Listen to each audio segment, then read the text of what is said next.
Second place is the first loser. The spoils of victory are reserved for the champion. If you win on Sunday, you sell on Monday. This is the creed that entire brands have been built upon. Honda, Kawasaki, Yamaha. Legendary forces that dominate the world of MotoGP. You wear Adidas because Messi does. You drink Monster Energy because Lewis Hamilton says so. And in the early 2000s, you bought a Honda because it didn't freaking lose. Today, Honda is a balanced, fast, and fun motorcycle, capable, understated, and full of potential. In the early 2000s, it was unstoppable. In racing form, the RC211V obliterated anything it faced.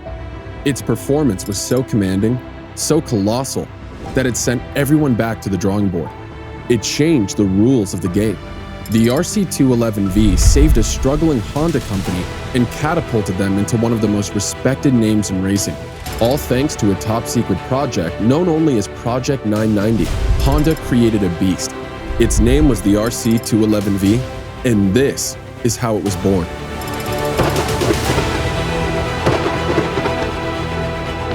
Look, I'm not going to start at the beginning.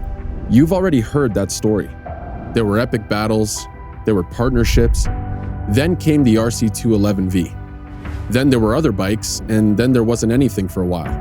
No, today our story begins in 2002. You see, Honda was struggling. They were floundering. Bike sales and race wins were slowing. The Honda NSR 500 was becoming obsolete and ineffective. The Honda RVF had not been competitive in World Superbike in a decade. The world was changing, and Honda was struggling to keep up.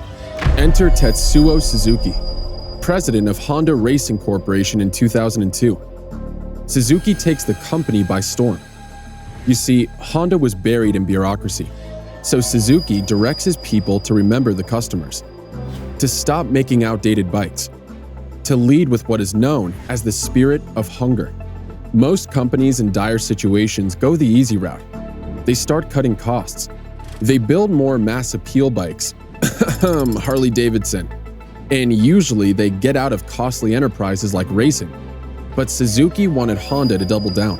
He knew that for Honda to be truly successful, they needed to raise their reputation on the world stage, and there's no better way to do that than to win. Under Suzuki's command, Honda formed a company-wide initiative known as Project 990. Its goal was to create the #1 best-performing bike in the world by 2002. This is the moment that changed Honda's history forever. The crowd can't believe it was a Valentino Rossi. Rossi's going to have a look here. It's a bit last minute rising race. Lorenzo tries to form. Lorenzo's going down the line. Unbelievable to hear. Leading this project was Shuhei Nakamoto, head of Honda's new racing division. His target was the MotoGP World Championship, a place where Yamaha, Ducati, Suzuki, and Kawasaki all came to compete with the best riders, and for a long time, Honda was the best. Honda dominated the series with the NSR 500 back in the 1980s and 1990s. They fought hard against Yamaha, Suzuki, and Ducati, championing the insane two-stroke engines. Then in 2002, the series was reborn with four-stroke engines. Four strokes, for those that are uninformed, are related to the two-stroke. You know, those wild racing monsters everybody loves, except the two had never competed against each other. You see, the FIM organization, which is the governing body for motorcycle racing worldwide, has specific classes for racing bikes. Four-stroke engines are more fuel efficient and have better torque characteristics, which many feared would give the four-stroke an unfair advantage in a head-to-head battle, a theory that was soon to be tested. The good news for bike manufacturers regarding this introduction was that the four-stroke was a bike that closely resembled the ones consumers could buy from dealerships. They're more reliable, and they have less emissions, which means that they were a far more effective sales tool for Honda. If racing fans could see a bike that they could actually buy, winning races while defeating global superpowers like Yamaha and Ducati, they would sell those bikes. That is, if they could win. And you see, that was the problem at the time. The NSR 500 name was becoming all but a distant memory for Honda. The bike had been successful for many years, but the introduction of four strokes meant its time was up. Then in 2001, Honda debuted a prototype racing motorcycle, a V5 four-stroke engine that was designed to produce more power and torque than the NSR 500. It was powerful and fuel-efficient, but it suffered from reliability issues and struggled to keep up with the dominant two-stroke machines of its rivals. Honda knew they needed to up their game and show the world what they were truly capable of. They weren't starting from scratch, though. Thanks to the efforts of the HRC project and all the valuable insights and data gleaned from the prototype raced in 2001, Honda was able to develop the RC211V that we know today. A lightweight and aerodynamic bike that allowed for excellent handling and maneuverability of the track. A technologically advanced V5 four-stroke engine that proved more reliable and more powerful than the two-stroke engines used by its rivals. It even had a revolutionary suspension system that provided exceptional control and stability. And thanks to Honda's devotion to excellence, they hadn't just created another race bike, they created a legend. It was sleek, it was fast, it was well designed. Sitting in the saddle and holding the race-grade handlebars, you never think this was just an ordinary bike. The RC211V was strictly business. Visually, it was a beautiful bike in all regards. It was a vast improvement over the prototype. They made the fairings out of lightweight materials to stay within the racing weight target. Only a small winglet and a couple of ducts let you know that this was a performance machine. Underneath the outward appearance, spinning beneath the engine covers, lay the secret weapon that was the key to success. A liquid-cooled 990cc engine that produced around 230 horsepower. You see, Honda's engineering team had been paying attention to what was going on in the world of motorcycle racing. Their strongest competitor, Ducati, had built one of the best V4 prototype motorcycles to date. It was called the Desmo Sedici GP3, and it wasn't just a highly advanced and innovative motorcycle, it was flat out designed to push the limits of what was possible in MotoGP. So, Honda studied it, and what they found underneath was a highly advanced combination of magical ingredients. Not only was Ducati using a 989cc V4 engine, but they had developed a desmodromic valve system that allowed for precise valve control at high RPMs. Then they put that motor underneath a first ever carbon fiber chassis and double bubble fairings, meaning this bike could move at extreme speeds and cut through the air like it didn't exist. They didn't stop there though. They upgraded the brakes with carbon fiber discs and Brembo radial brake calipers for exceptional stopping power. Then they threw on an Öhlins suspension for unmatched handling and stability.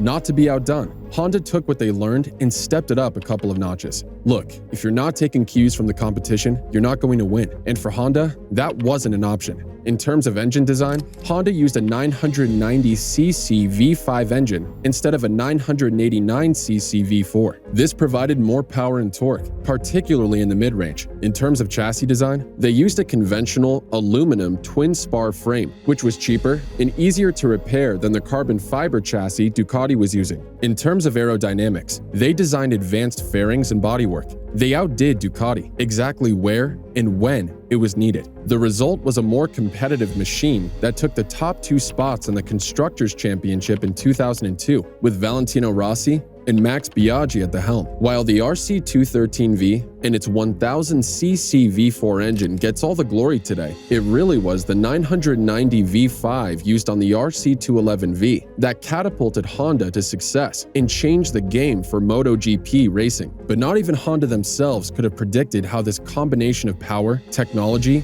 and low weight would dominate. On April 7, 2002, a RC211V, piloted by the great Valentino Rossi, pulled up to the start line on a racetrack in Japan. Its competitors, all staring at its compact tail section covered in sponsorship logos and listening to the roar of the engine, had no idea what they were about to face. For years, the rear end was all they would ever see of it. In motorsports, rarely are there dominant performances, and when they do happen, they make history. Ferrari, Mercedes, Porsche, and now Honda. For years in MotoGP, in every race, the RC211V crossed the finish line first, leaving the best of Yamaha, Ducati, and Suzuki in the dust, not just taking the top spot, but typically filling the entire podium for the 29 races in 2002 to 2004. In MotoGP, racing with a RC211V was practically cheating. The results cemented Honda as the performance bike king. It fought off the foreign adversaries that had been making a mockery of them on their home turf. It rebuilt the honor of Japanese motorsport. But it wasn't just MotoGP. In 2005, Honda Honda took home the trophy in the Suzuka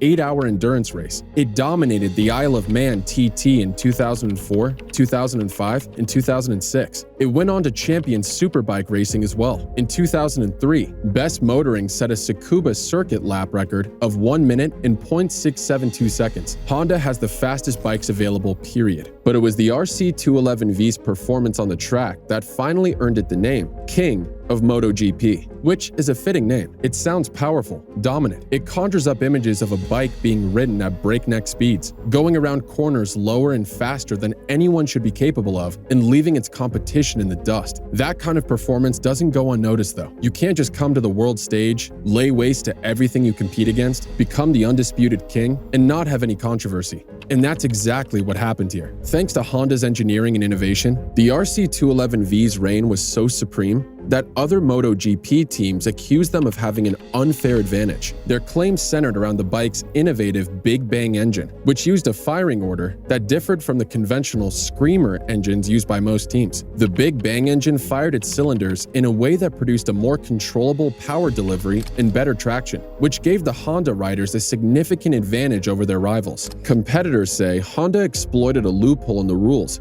which allowed the use of 4-stroke engines with a maximum displacement of 990cc, but did not specify a firing order. Honda argued differently. This led to some teams threatening to boycott races if Honda was not forced to change their engine. Eventually, Honda prevailed, and the controversy ended. The RC211V was finally the true successor to the Honda racing legacy. Never had a Japanese bike earned so many trophies or become such a dominating performer. Honda's plan had worked. Create a bike that would not only win, but dominate. And dominate it did. The RC211V was alive, and it was destroying the competition. This meant that consumers had to have one, and that caused sales to skyrocket. Honda's name had been revitalized. They were now the household name for fast bikes from Japan. Honda had created a beast that laid waste to the world stage, and they not only rebuilt the reputation of a bike company, but they changed the sport as a whole. Worldwide, everyone had a new name to respect, and that name was RC211V.